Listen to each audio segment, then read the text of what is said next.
Do we say welcome back or do we say long time no see? So we're gonna catch y'all up to date. If you're not interested in hanging out and doing some talking, go ahead and click the exit button and roll out. So wait for everybody to leave that is not interested. All right, now that we got everybody out of here, what have y'all been up to? So, wow, I'm a little chilly. So it is, let's see here, Monday afternoon. Looks like it's gonna be a beautiful afternoon, actually. Sun setting off in the distance, wow. That is nice. And we are going to try to do something to this car. Absolutely nothing has been done to this car. That is amazing. It's kind of unique. So this thing is where we left it. So there's some Domino's boxes. I did come out here and clean up. The suspension is still torn apart. I cleaned up the other day. Roll bar's not put back in. Like nothing. Nothing has been done. Nothing has been touched in 7 days. We left it alone. So I told y'all that I was over it on the last one and I was done with this car for a minute, and I meant it 100%. Sometimes when you just go, it's nice to stop and take a break from it. And maybe hopefully you know now, which people that are close to me, the biggest fear, the people that are close to me, is that they understand that I will drop anything just like that and move on with not a care in the world. And when I first got this car, the joke was that, which I'm over 5 years in this car, the joke was that this car won't last long, that I'll sell it because I just get over stuff so fast and move on kind of. But we're 5 years into this car. A lot of times you can see, I want to welcome the new subscribers.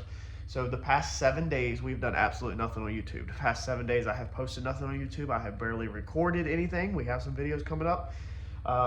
And we have gained, doing absolutely nothing, we've still gained 97 subscribers, which statistically, that is 23% lower than normal.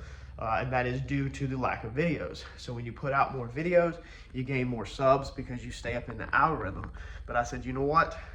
My goal is to test my YouTube channel's strength, to take a vacation from the car, and to do a lot around the house. If you're on my personal Facebook, you've seen me and Harper's been up to all kinds of stuff. If you're on the Instagram, that's more for just the channel stuff. So it's been a little week. You did get to see a couple pictures on the day that we went and tested Randy's car at Go Lot on Instagram. But besides that, everything's just been on my personal Facebook. I'm happy with the growth of the channel, not doing absolutely nothing. It shows you that all of the hard work that I put in for the past 2 years on the DIY content and how-to content, that's what I believe in 100%. That's what I always want to do. I never want to do like an entertainment channel. It just goes to show you that if you put in the hard work, y'all, especially y'all that are on here that are trying to be YouTubers yourself. I have quite a few friends that are working on growing channels and stuff like that. I was able to step away for 7 days, not put out a video, and I was putting out almost 1 video a day since November the 23rd. There was a couple times that it backed down to 1 video every other day since November 23rd. But I was able to walk away and still bring in almost 100 subscribers, 97 to be exact, and only take a 23% below average hit. So that is really freaking good. But we got to get this car some stuff done on it. So I'm going to try to push after it. I'm telling you, straight up, when you step away, I didn't even want to come down here this afternoon. When you step away like that and you just relax and mellow out, I've also been sick and decided to do a lot around the house and stuff like that. It gets to the point where, dude, if you're just pounding at something, and then you kind of just stop for a second, it's almost, I guess, like if you quit smoking cigarettes. Maybe you have I've never smoked in my life, but I hear, you have the urge. And then there's a point where people say that, eventually you don't have the cravings no more. But quite frankly, I needed a break, and I needed to step away from this car and basically put this hobby back in check and say, you don't control me, you don't own me, you're not gonna take my family time and my life away from me over just being so committed to something. It could be football, basketball, hockey, race cars, dirt bikes, whatever. You don't control me and you don't own me, and this is a hobby, This is not a life or death situation. It's not that big of a deal. But we got some springs in. So let's go over what we got to do. So we got these in. I haven't even opened them. I got these in last Thursday. It is now Monday. No. Holy crap. I got these, was it? Yeah. Okay, yeah, last Thursday. Today's Monday. I was about to say, no, this is 2 Thursdays ago. It ain't been quite that long. These are, man, I don't even remember. It's been so long now. What were these? 200s, I think, or 250s? 200s, I think. Ugh, blue. I hate it already. Forgot that they were blue. They've definitely been rolling all around in the box. Definitely not good quality. So 14 by 200. So that's going to be a 14-inch spring, 200 weight. The quality is definitely low on the paint. It's all inside the box and scuffing off the numbers. So at least I'll have this video to refer back to. 14 by 200s. We currently have the 16 by, man, y'all probably know better than me, dude. I've done forgot everything. I've been away for so freaking long. So 7 days is a long time, dude. When you go at this thing every single day. So we've got 16 125s on here now. And the 125s weren't quite where we were at. So or where we needed to be at. So in the previous video, I showed y'all the problems with this suspension dropping. Now we've had a ton of different comments, ton of different pieces of advice, a ton of different things about how we can move things. I can go ahead and tell you, because I kind of just left y'all like hanging partially. We fit up struts on this front end. We use John's struts. That's why this is all tore apart, me and Mike. And we put his strut physically on this lower control arm. So the first problem started with the taper of the ball joint is not correct for a Fox body spindle. So Mike said that, well, we're not worried about that. We can figure that out later. We can either get a sleeve or maybe a different screw-in type ball joint that's tapered correctly. You know, whatever, we'll figure that out later. So we stuck them on there. And then the next issue was the angle like this. So when you stick them on there, then you have to go from this hole, you know, down when they're stuck on there. We couldn't get them in far enough this way, basically whenever they dived through this top right here, they wanted to bind up really bad on this side. Like the threads were biting on that side where we had to, you know, really wiggle them to get them loose. So he took some bolts out and rolled them in. And I mean, we tried everything possible, including we even took the ball joint out, flipped it upside down, flipped the arm upside down, you know, because we could flip them left to right and keep the forward and backwards the exact same. But the ball joint angle was wrong because we built these to be long travel. And so when these are like this, okay, so this piece right here was hitting the bottom of the Fox body spindle because these are designed for Mustang II spindles. And then up here was wrong. Just everything was flat out wrong. So like we couldn't get anything to even remotely work even close. Oh, look at the poo-poo welds. Man, that Friday night where I quit, dude, I was rushing. I was giving it 200% effort to get this thing together. Man, it is so hard to get back started, y'all. Y'all don't even understand the urges right now to go upstairs and just say, screw this thing. We could come right here and cut this top out. This is very easy to do, is to cut this top out. That's what we were talking about. And then weld in or bolt in another plate that would put our strut would need to be roughly over in here is where we figured. It'd be roughly into there. So that wasn't a big of an issue, but then it was just the fact that the control arms are trash because of the angle. No matter which way you flip them, upside down, this way, the angle's wrong because they're not designed for struts. Them control arms are built for the Mustang II spindle. And so it's just wrong. Like you'd have to rebuild the lower control arms. You'd have to recut and weld the top of the hats, a piece in here. It's just wrong. It's not going to work. There's no point in it. You know, Uncle Mike was like, what you got works perfectly fine. He was like, we have the geometry figured out where this thing is not going to roll, you know, once the alignment is set. Nothing is set. You got to keep that in mind still. Everything is still, believe it or not, crazy that everything is still finger tight. We still haven't finalized this alignment or nothing. But the up and down travel, we should have bump steer, we should have caster camber, we should have everything in the bag. The only thing we messed up on was when I flipped these up top. When we originally built these, they weren't supposed to, this mounting point wasn't supposed to be that high. It was supposed to be a lot lower.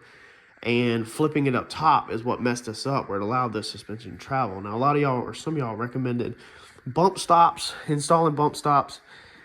I don't even know how or where we're going to freaking install bump stops at on this to begin with. No clue what we're going to do. I do have a set of bump stops. So Mike, the Green Car on Turbo John's channel, huge thanks to him. He donated a set of bump stops and said that, you know, if I could use them, that he don't need them. But I don't know how or where we're going to even put the bump stops out on this thing. I got to talk to Uncle Mike. I don't have him here at the house tonight because I did not drive my truck home. They're in the backseat of my truck. But I guess somewhere off here possibly, so that we're not depending on the shock to bump. You know, because right now, the original setup is basically we're depending on this bump stop that comes in your shock, this piece of rubber, you know, to go down and soften the blow. So, man, dude, I would so much rather go upstairs right now and not mess with this thing. But let's get this put together. Let's get a 14 put back on it. Let's put all this garbage back together on this side, and let's see where we're at. Brandon, shout out to him. He built the set of plates that I originally was looking for. I don't have them here right now. I haven't been able to link up with him and get them. Life's just been busy, and so I'm going to go ahead and put these on. If these work, these are going to probably just stay on until the spring comes undone, until we need to take it back out. I'm not going to just change it for something that don't get seen. But he built a nice set that's all CNC'd, you know, and cut. He built them based off of me running them up here like this. What they have to do now is, instead of being up there, we've got to come down here, and we got to mount them from the bottom, because this is technically where it was originally supposed to be at. And if you recall, we had to move them up top because it's a 16-inch spring. Man, there's been a lot going on. If you haven't went back and watched all the other videos, you need to go watch them so you understand where we're at, because this is a lot to explain. A lot. But let's get these springs swapped over for one. Man, I don't want to mess with this crap. And let's see if these work. Let's see if these 14-200s work.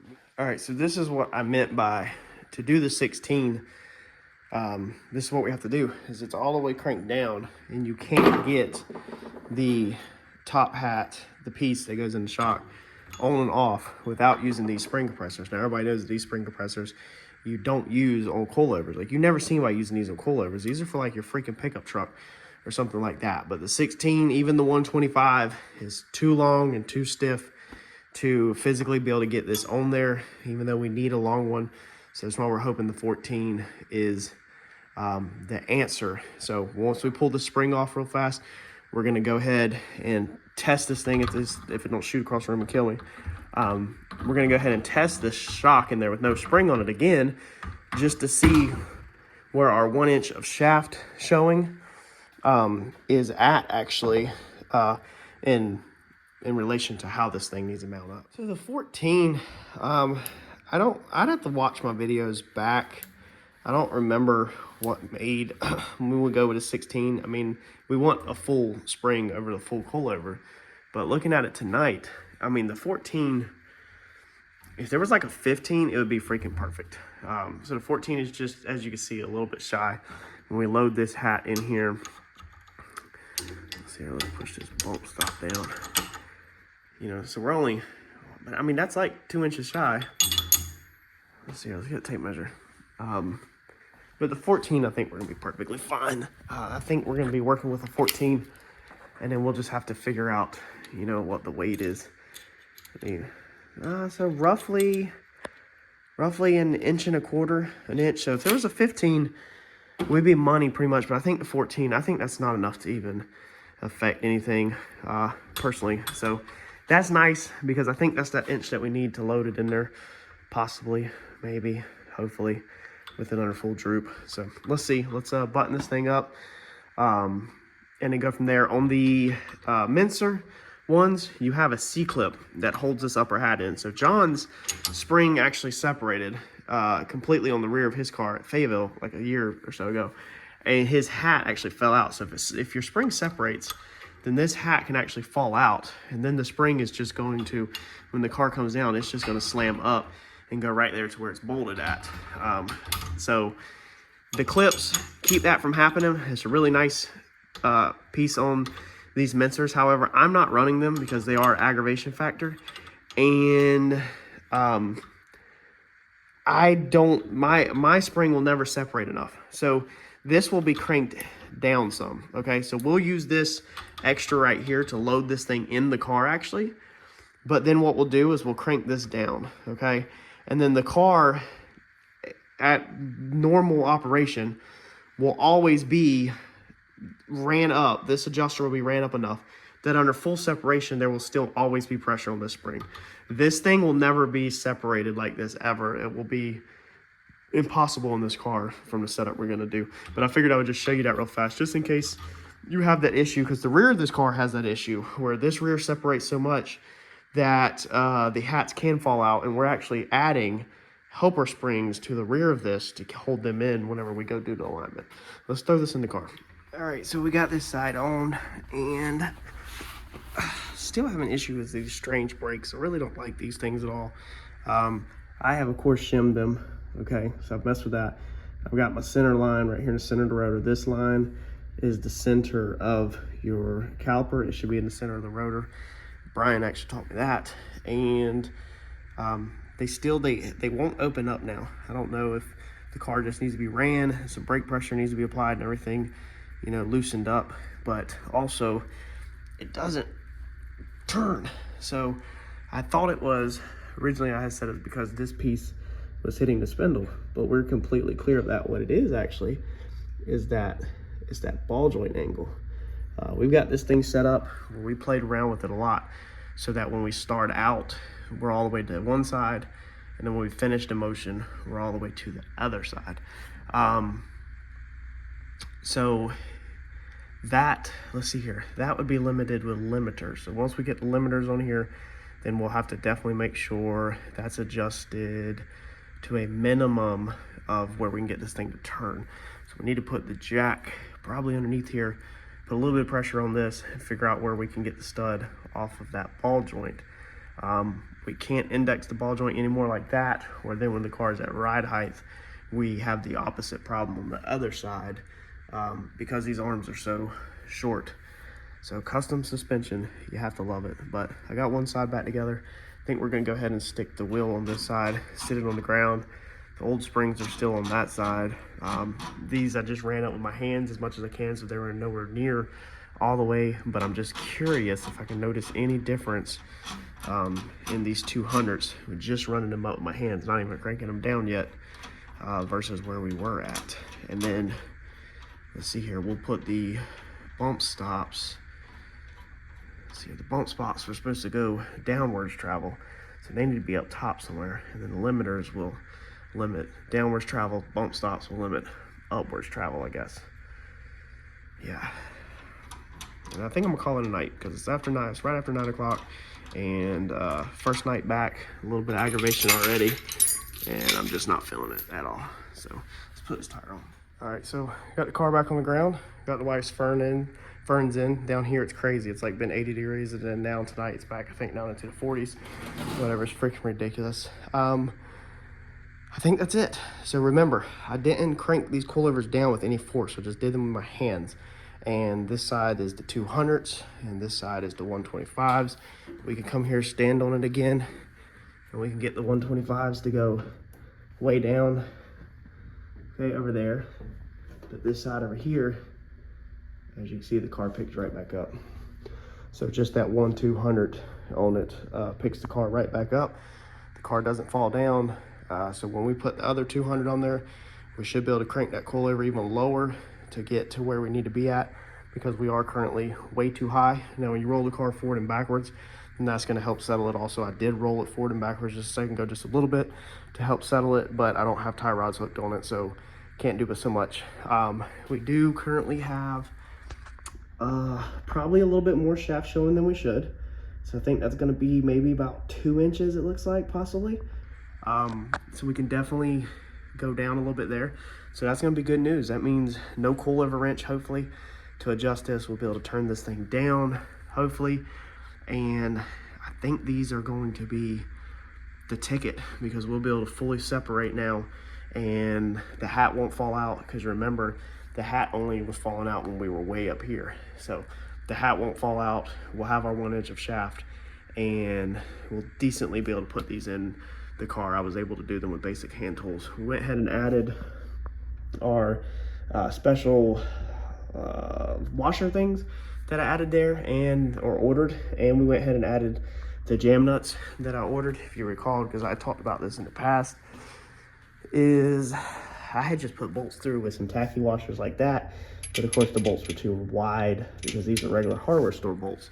So what I did was, instead of ordering, you know, I wanted all the shoulder engaged on there, basically this shoulder right here that's on the bolt. I didn't want the threads engaged, same way as your 4-link bars. We went over that many times on here, is how to take a longer bolt and cut it down. So I had cut them down, and I ordered these from All Star Performance, these washers. They're thick and tapered, and it gives it a real clean look instead of them big tacky washers like that, because them washers are freaking ugly. So this side, a lot better hardware. Let's see here. A lot better hardware, a lot cleaner. The only other thing we have to address is this piece right here. Not very happy with these hardwares. I got this in here as a spacer for right now. This bolt setup is not permanent. Might do something with this. Might build a shock sensor, weld a shock sensor stud off of that to run the shock sensor off of that. Not sure yet, basically, but that's just temporary, even though it's ugly. And the upper hats, we're applying upwards pressure, so we don't really have to worry about downwards pressure, but probably still have to worry about it turning. So these washers are not big enough. Brandon, like I said, has cut us some nice pieces with aluminum rings. They go in there, so we'll probably just go ahead and put his aluminum rings over the top. Really need to replace the whole piece. If it comes out, we'll definitely replace it. It's ugly. Might go ahead and try to get the other ones from him for the other side before I put that in. We'll see. But I think we're on the right path now. I think we're moving in a positive direction. Just got to figure out about, well, let's see here, I guess maybe throw in some bump stops. I don't know how we're gonna do it exactly. And then put our travel limiters on it so that it can't ever really 100% fully separate. We'll have to make note of what that is, if that's even possible. I don't know. I got to get with Mike and figure something out that, because we don't want the car to 100% fully separate where it's technically riding on the ball joints. I don't think that's a good idea. Smash that like button for me. Like I told y'all in the past, I wasn't lying to you. I'm slowing down. I'm doing this at my own pace. I'm not gonna sit out here and be aggravated. I'm not gonna sit out here and try to bust my butt on weeknights all the way till 11 o'clock and all that. I'm just done with it. I'm over it. I'm not gonna strip this car of its joy and turn this thing into where I hate this car. Like, I'm not gonna allow that to happen. And one side's down, and I've had enough for tonight. So I'm going to shower and work tomorrow, and I'll catch y'all in another video. Thanks, y'all.